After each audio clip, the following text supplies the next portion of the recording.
Which of these do you fall into? You're too hesitant to put yourself out there because you're afraid that you're going to be spammy, or you're putting yourself out there so much that you are spamming people and you don't even realize it. We're breaking it down today, right here, right now, on Air Brands. You are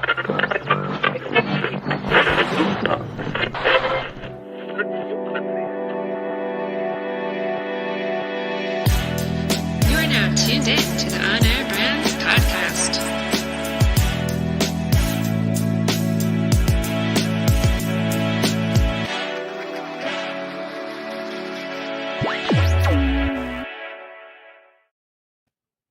What's up, everybody? Welcome to the On Air Brand Show. I am Todd Genetasio with my co-host Amber Furman. Amber, what is going on? I got to get my Zoom card here. You're on mute. Uh-oh. That is one way to make sure that you don't spam people is by keeping your microphone on being mute. on mute. Yes. Yeah. I'm so used to being unmuted when I come in. No, I said I'm doing great and I'm excited to be here. I missed everyone last week. So it's nice to be back. Well, everybody is clamoring to know, did you win the case? That's everybody. My client's still here. I think that's all the right, most I can ask for. So for now. We count that as a win. We count that as a win. So you just dropped a bomb on me right before we came live, and we're talking about spamming people or not spamming people and how to match your intentions of goodwill in a way that will connect. And you tell me that you now have these buttons for your dog to basically just slam on constantly to tell you that the dog wants to go outside. What are these buttons that dogs can now spam their owners with? Oh my gosh, I'm so excited for this. So I just got them yesterday. And there's also a book that goes along with it called How Stella Learned to Talk. And the backstory is that this woman who is a speech pathologist got her puppy and started to realize that there were similarities in the way that her dog was communicating with her that a child would communicate right before they said their first words. And then she realized that, obviously dogs don't develop verbal speech. So she started thinking about her nonverbal clients that she worked with and the tools that they use to let them push buttons to be able to say what they want, and thought, I wonder if my dog can do this. And so she started this trend of teaching her dog how to communicate. And her dog now has like 50 buttons and will create phrases. And you can search like Stella Talks on Google and find a ton. So I got 3 buttons and I'm reading her book right now. She said it took about a month before her dog showed any interest in the buttons. And then like another couple of weeks before she would push them intentionally. So I'm being patient, but I'm really excited. It's going to be a lot of fun. This is insane to me that what a great idea. I'm actually surprised it's taken this long for somebody to do this with the way people, can get a little obsessive with their pets to want to be able to communicate with them. This is wild. Yeah. That's what she said, is that when she decided she was going to try this, she started researching it because she knew she couldn't be the first. Right. And sure enough, like nobody had really done it. There wasn't a lot out there. So she used a lot of what she knew from speech pathologists to correlate to her dog. And the videos out there are insane. Yeah. I got to look this up. So before dogs get into spamming too much, what are we talking about here today? I'm really excited. We're going to talk about how to set up your marketing in a way that it doesn't feel spammy, how to kind of get over that feeling of spammy to begin with. Because I think there's that hurdle of, am I really being spammy or am I projecting that on somebody else? And then on the other side of that, was I really spammy or is somebody receiving it in that way? And so there's so much that goes on in mindset, communication, and then added to what Todd does with the actual way that we execute this plan that dictates whether we're successful or not. So digging into all that today. Yeah, awesome. I love it. And so this is something that we talked about back 2 weeks ago on episode 13, talking about the ADA model and having intention with your messaging. And I think, when we talk about communications and intentions, it's almost like, well, what are my business goals? Like, that's my intention. Like, I want to get more sales. But when you're talking about like setting intention for conversations, get us on the same page. What is it that you're talking about? Yeah, so I think that this is a kind of black hole that a lot of people fall in when they first start. And I know I did, where I wanted to connect with people. I really wanted to get to know them and learn who they are. And at the same time, we only have so many hours in a day, and we have a business to run, and we need to make money, and we want to talk about our products and services. And so many people will fall in this, I want to connect, I want to talk to you. And that means that I can't talk about anything that I'm doing, right? Because I just want to get to know you. Well, how effective is that? To be able to jump on a call and then have to set up another call later on down the road. So then you talk to, some professionals that will say, well, if it naturally comes up, go ahead and talk about it. Well, then how do you avoid feeling spammy? And I went through this for a long time of setting up connection calls, wasting my time because I wasn't talking about my products and services. And then I did a podcast interview, and my guest said to me, there's a difference between intention and objective. And your objective can always be to eventually enroll them in a program, to eventually talk about the options that are available that you may have. But your intention always, hands down, has to be value-based and connection-based. Other than that, they'll see right through it. And it took me a little bit to decide how this was going to play into my strategy when I was reaching out to people. The reality is, though, if you really come at it from a place of saying, my intention is just to get to know you, whatever comes from this is going to flow naturally, and we'll figure out where that goes towards a particular objective, then I think that you lessen that spam feel. Mm-hmm. And then also, this isn't a one call process, right? Right. It's not like you're going to get somebody on a call and go from intention to objective in 25 minutes. Yeah. And even getting someone on a call requires outreach, right? Like you mentioned, the outreach. And to me, this is where I see the most spam. And you said something key there about what your podcast guest said to you, is that you have to be value-based, right? And I say that all the time: value first, education-based, customer-centric.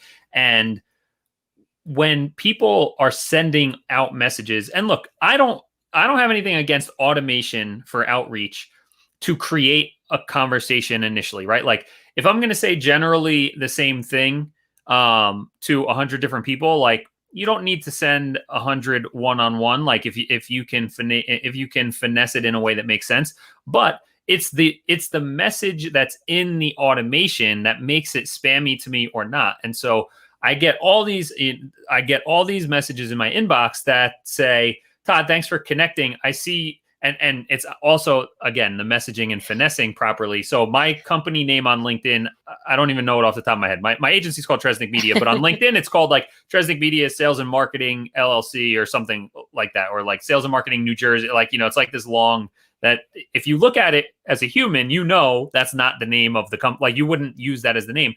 But I get these messages every single day that are like, hey, Todd, we see you own Tresnick Media Sales and Marketing LLC in New Jersey.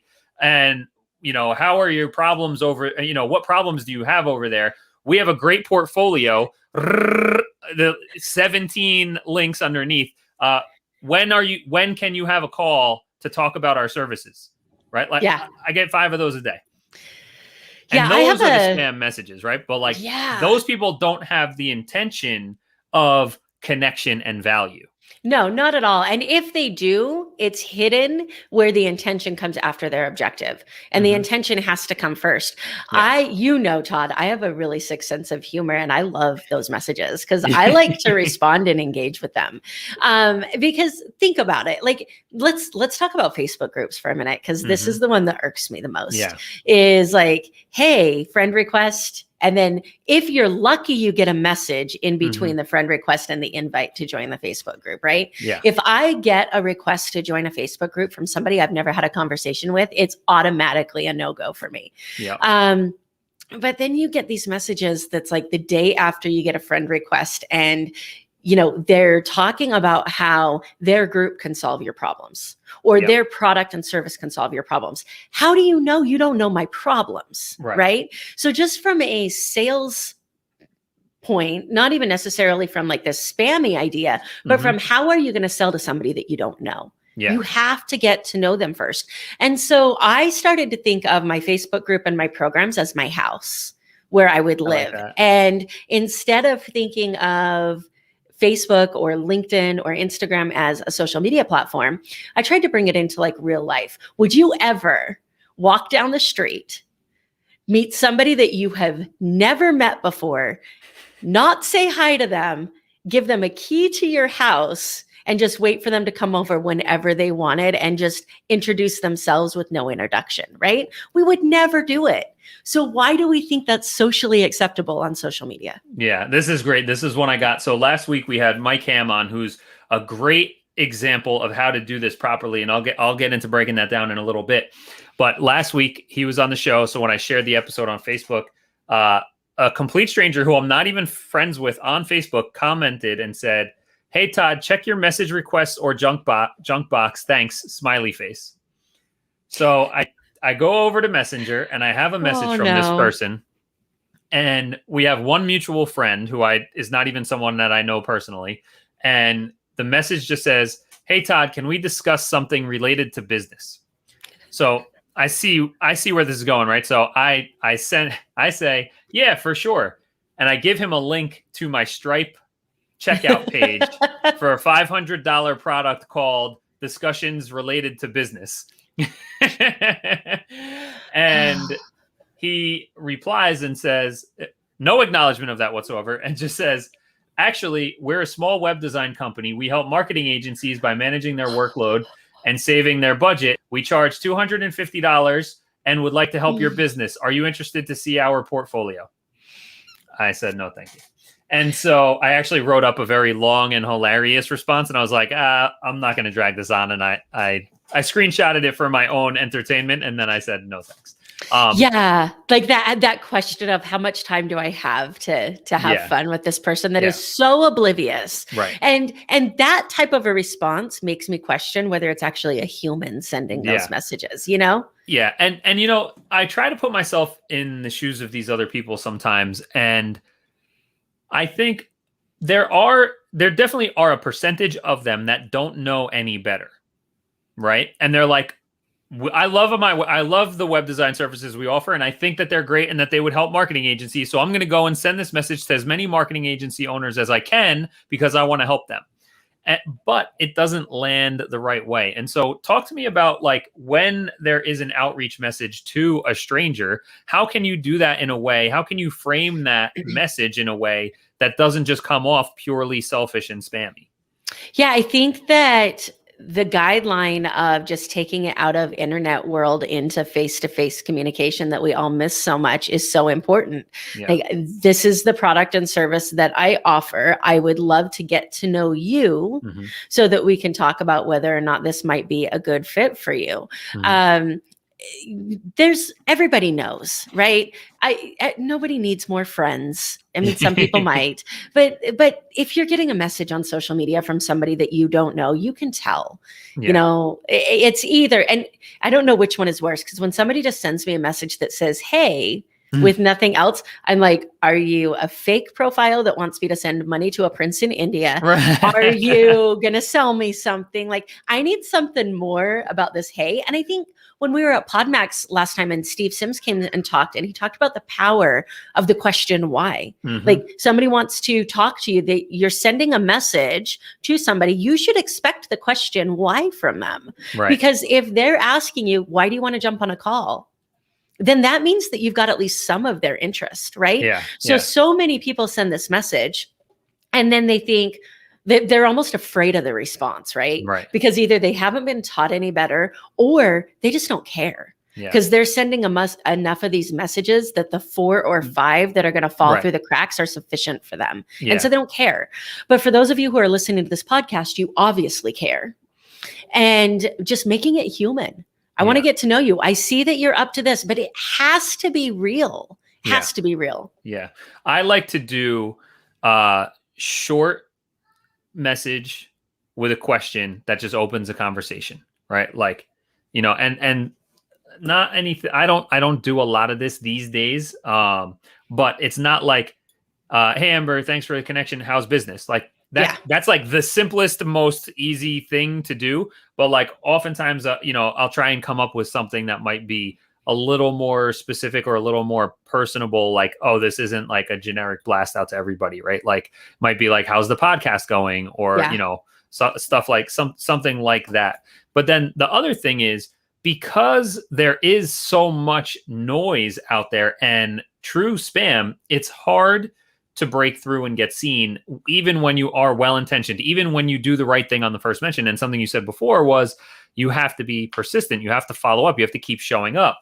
And if you do that in a way like that, there's, if you Google cold outreach strategy or LinkedIn automation, there's all these things that'll give you, visit the profile, our software will visit the profile so that they can see that you visited their profile. Then 2 days later, sends them a connection request with a note. Then it sends a follow. Then it sends a first message, then a second message, blah, blah, blah. And it keeps sending messages. And again, the automation is not bad if you use it, if you have the right messages to just be the first part to open the conversation so that they respond and then you pick it up. But the other thing is, I just ignore all of, if I'm not opening my inbox anymore, if I'm not reading the message, doesn't matter how many messages you send me because I'm not even going to read them. But what you can do once you get connected to someone, whether it's LinkedIn, Instagram, Facebook, wherever, is this is the brilliance of what Mike Hamm does, is once you're connected, you use the power of the feed content to stay in front of them. And so, if everybody, you go back and check out last week's episode, season 3, episode 14, right? Was that it? I moved my notes here to check out that spam message I had to share. Yeah, last week was season 3, episode 14 with Mike Hamm, where we talked about his business. He's in title insurance, and he started doing his podcast and sharing clips from his podcast all the time because that was just valuable conversations for people in the real estate industry. And once he was connected to someone, they started seeing him in his feed all the time, in their feeds all the time. I started seeing him on the feed all the time. And then that's how he ended up being a guest host last week when you couldn't make it. So once you get connected, it's not just continuously sending messages to people who don't reply, because if they're not replying to the messages, they're probably not reading, or they've already put you, even if they open it, they've put you in the spam box in their head. I'm ignoring this person. I'm not going to reply now. Right. Yeah. And that's a part of our subconscious identity is once we make a decision, we don't like to go back on our decision because then we're telling ourselves we were wrong, and we don't like to do that kind of thing. So once we kind of if we read a message from someone and I'm like, this guy seems spammy, doesn't matter how many follow-ups you send because I'm not even going to read the words. I'm like, that guy's in the spam box just in my mind. Yeah. And when you can show up valuably in the feed by consistently putting out content with something like having a podcast or a video show and sharing those clips, now you become relevant to those people. They see that you're putting out value first, and then they can, they start liking, commenting, and then you can engage with them as a follow-up. And you can also use that content. Imagine if instead of saying this guy, if this guy says, we're web design, whatever he said, we help web design companies. If instead of just saying, let's discuss business, now I have to give you my time, I have to commit to talking to a complete stranger, you obviously look like spam. If it was I see you run a marketing agency and you have website design listed as services, we put this great blog post together, or we did this great podcast episode a couple weeks ago where the guest talked about how they lowered their costs so that they could increase their profit and still serve their clients effectively. Here's a link to that episode. Or do you want a link to that episode? Now, all of a sudden, we're coming from that place of value first intention, of goodwill and connection. It's relevant to the services that I'm ultimately going to sell them. But it's not just, hey, look at me. Do you want to talk? Let's talk about my products for you. Yeah, exactly. There's a couple of things that are just blaring in my mind right now. And the first one is, so many people are putting together, this trial by error thing, which is great. So before I say this, I want to pre-frame by saying this entire process is trial by error. What works, what doesn't. Isn't it life? Yeah, exactly. So I'm not taking a jab at trial by error, but so many people see a message that they're like, oh, this seemed to work for me, so I'm going to send it out. And in their head, they're already expecting a no. And so they're already sending this out going, I don't know if this is going to get a response. I don't know. If you're sending a message out and you don't know if they would respond to that message, what the heck are you doing sending it out? Why not adjust your message to where you actually expect a response? Because if I look at a message and say, I don't actually know if anybody's going to respond to this, would I respond to it? That's you saying this message freaking sucks. Yeah. And I need to change it. Right? No one in today's world is proposing to someone that they don't know is going to say yes, right? Exactly. And the other thing is, and this is, I think, what gets lost so much. I was at the dog park maybe, 4 or 5 months ago, and I had this all of a sudden awareness just hit me that every single time somebody engages in a conversation with me, every time somebody picks up the phone, every time somebody takes time to, talk to me about my day, they are investing their most precious resource in me. Right. And so many times we take those moments for granted because it's, hey, how you doing? It's a quick phone call. We forget that every single time somebody chooses to engage with us, whether it be in person or virtually, that is their most precious resource.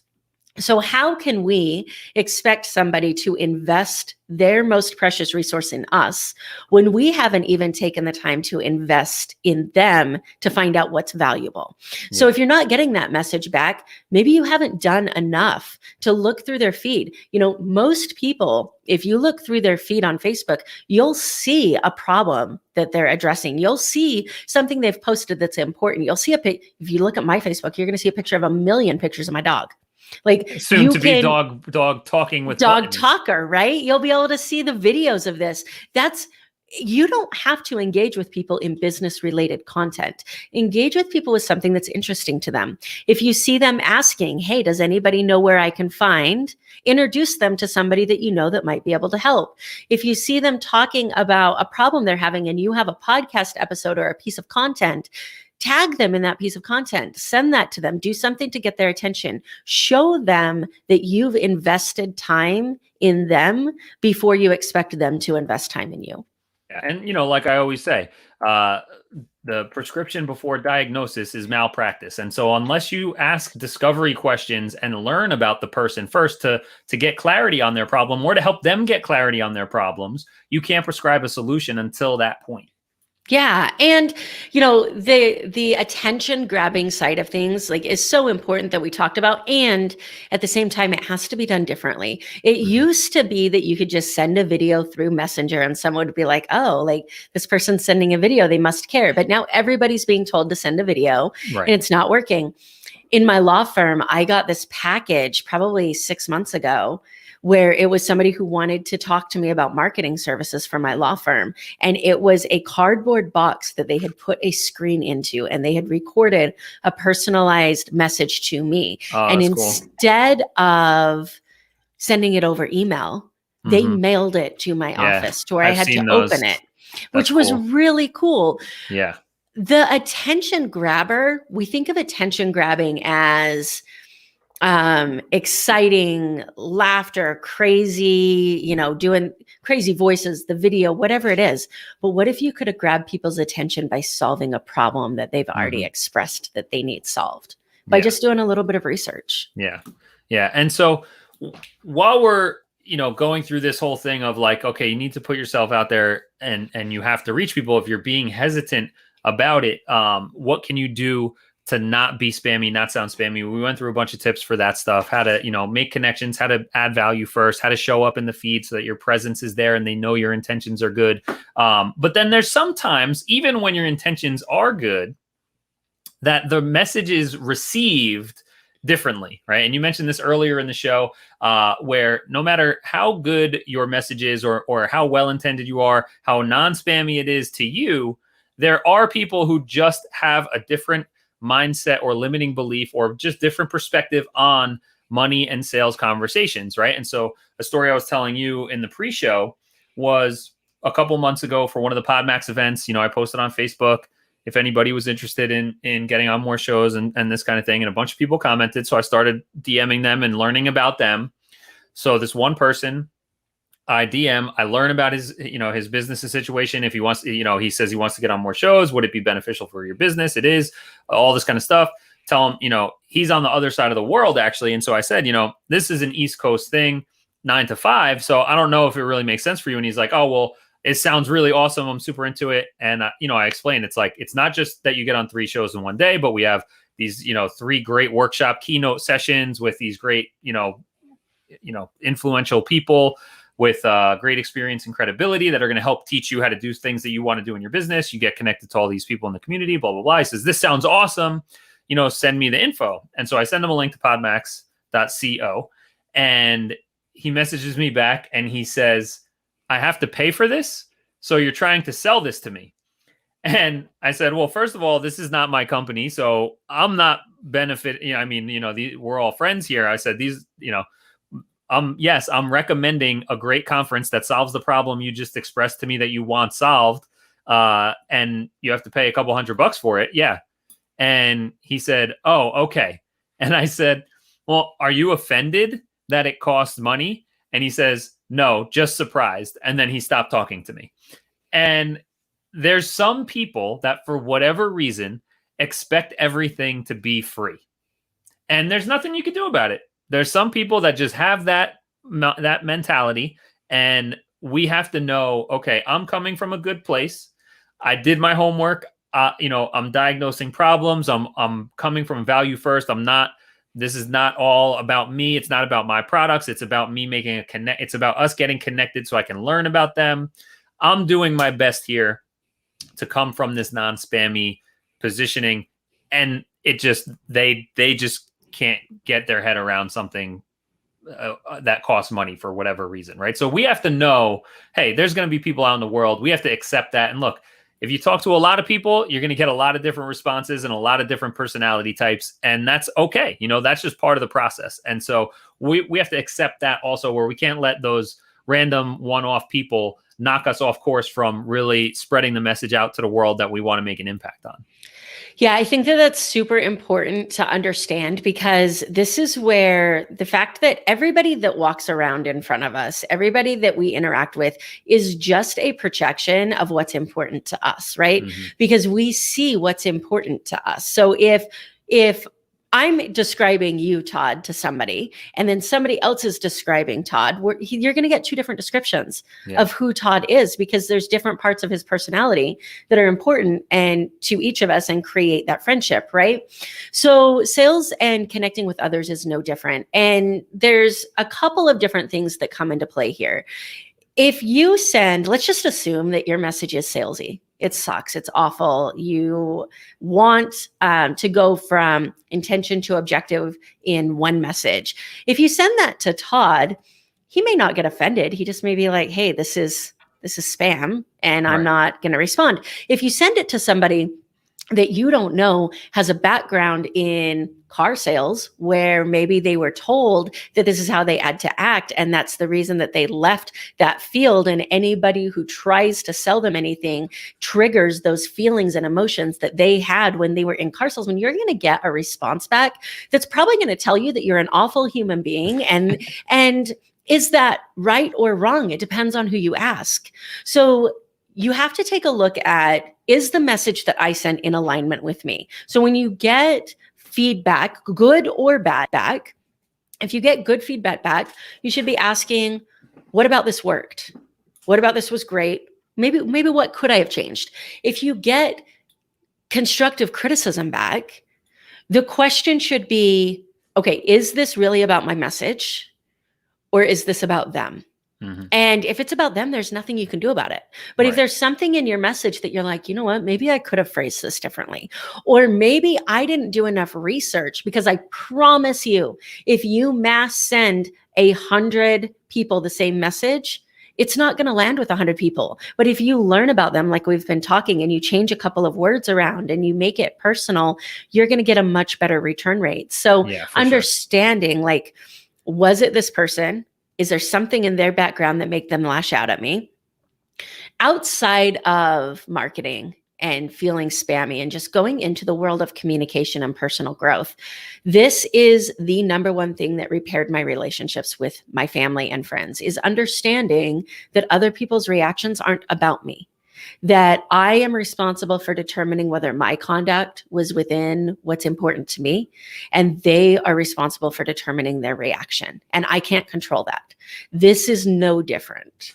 Yeah, totally. So the last thing that we want to hit on here, you mentioned something before about the videos, getting sent a video. At first it was like, oh, this person sent me a video, this is cool. And then you started getting a bunch of them, and it was like, oh, this is now spam. And so this is really what's called like market saturation, right? It's when it's when we hear everyone say marketers ruin everything. This is what they're talking about. It's because once something starts to work, it starts to spread like wildfire and everybody does it. And then it gets taken advantage of.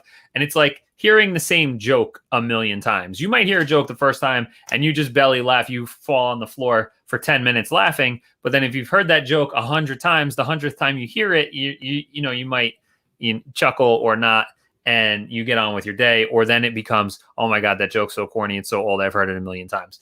And that's what happens with marketing messages and marketing tactics. And so the stuff that works, and this also depends on the audience that you're targeting, right? Like if you go after a certain, if you go after small business owners are seeing a certain type of messages all the time. But then if you go after HR directors, well, HR directors might not be seeing those kind of messages. So something that works towards one audience might not work for another, and vice versa. Or if you're going after busy moms versus, work from home dads, every group of people, every niche is seeing different things a lot. And that's the importance of understanding the marketplace that you're in so that you know what is my audience seeing all the time that is not going to be as potent when I put it out there. And so stuff might start to work and you just have to pay attention. So, hey, this is something new and innovative I'm trying, and it landed, it works, I'm getting traction. I'm going to, push it, max it out, but then no, it will eventually, the well's going to run dry because everybody starts doing things when they work. And so that's why whenever I'm coaching our clients or my team, when we're building out messaging sequences, it's all around having freedom in a framework and understanding the different stuff that we've talked about earlier in season 3 is like, what are the topics and angles and psychological touch points that people need to hear about, but the way you deliver them is going to change. Yeah, absolutely. And no matter what industry you're in, no matter who you're talking to, the reality is that all human beings love to talk about what they're doing, what they're interested in. This is why sales goes wrong so many times, is we want to say, hey, look at me. When instead we should be letting the other person talk. Because I tell this to my clients all the time, whether it's criminal defense or immigration, the more you talk, the more you give the other side stuff to work with. Now, my clients, I'm really trying to keep some stuff quiet, right? It's not the same when you're in this business relationship, but the idea is the same. Mm-hmm. The more that you allow them to say, the more you get to know what's important to them. And this is the really important part. So please hear me if you're listening to this, for the purpose of being able to determine whether or not your product or solution solves their problems. Yep. Not for the purpose of selling them, not for the purpose of shoving your product down their throat, not for the purpose of getting them to pay you money. The question should be, does my product, service, or solution solve their problem? If the answer to that is no, don't be a jerk. Like, walk away and introduce them to somebody, because you're just going to burn that relationship and everybody they know. Yeah, totally. Yeah. Discovery and diagnosis first before prescription. And, when it comes to sales and marketing conversations, one, I always say marketing has to be a dialogue, not a monologue. And the same thing goes for sales. The salesperson should really only be talking like 20% of the time and listening the rest of the time.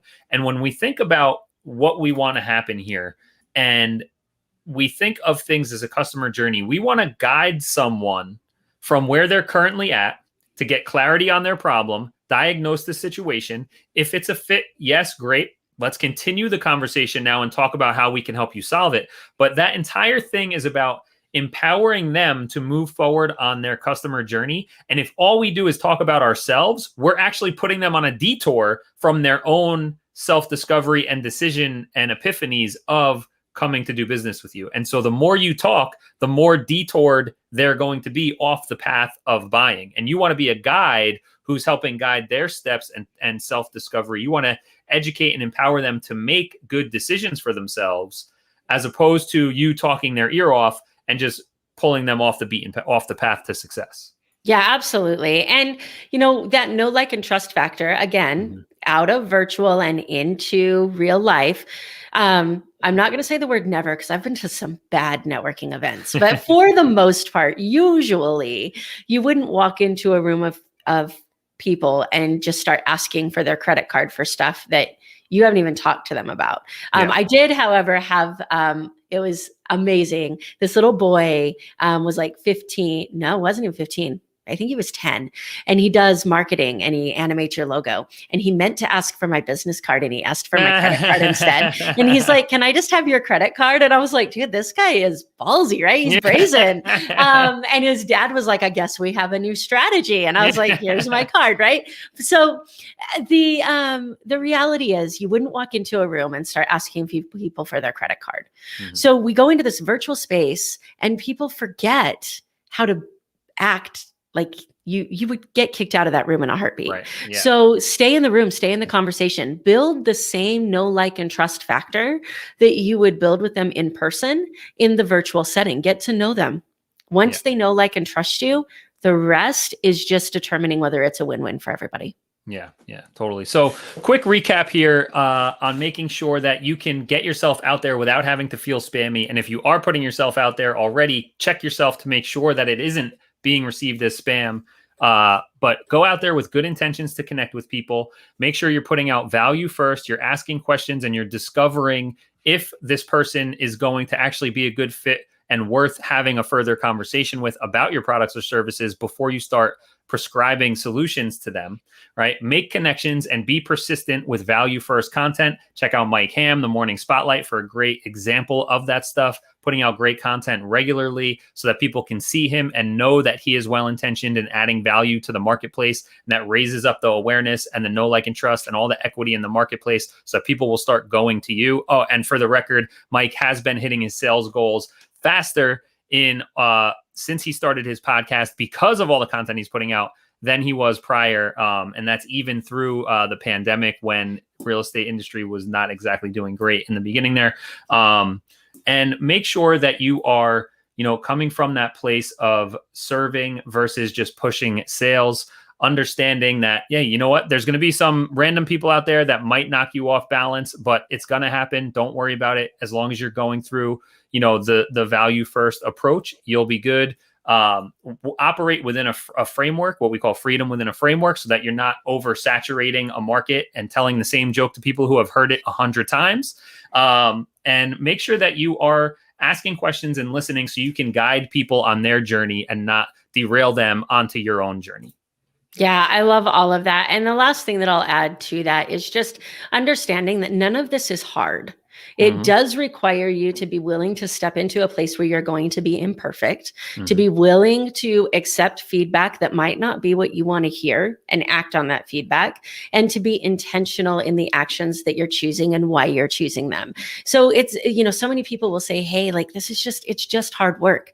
It's not hard work. It is work. And you get to decide how important it is to you. If you have a business and you have sales goals, it should be pretty dang important. Yeah. And I would love for everybody listening, if you found this conversation valuable, if you could share it, or even better, go to onairbrands.com/show to get the episode link for episode number 15. And when people start sending you messages that feel a little spammy, shoot them a link to this episode and say, hey, check this out. I think that it could help you get a better response from the messages you're sending out. That would be super awesome. If you want more from Amber and all the great stuff she's doing, check out morethancorporate.com, and we'll catch you guys on the next episode. Bye, guys. You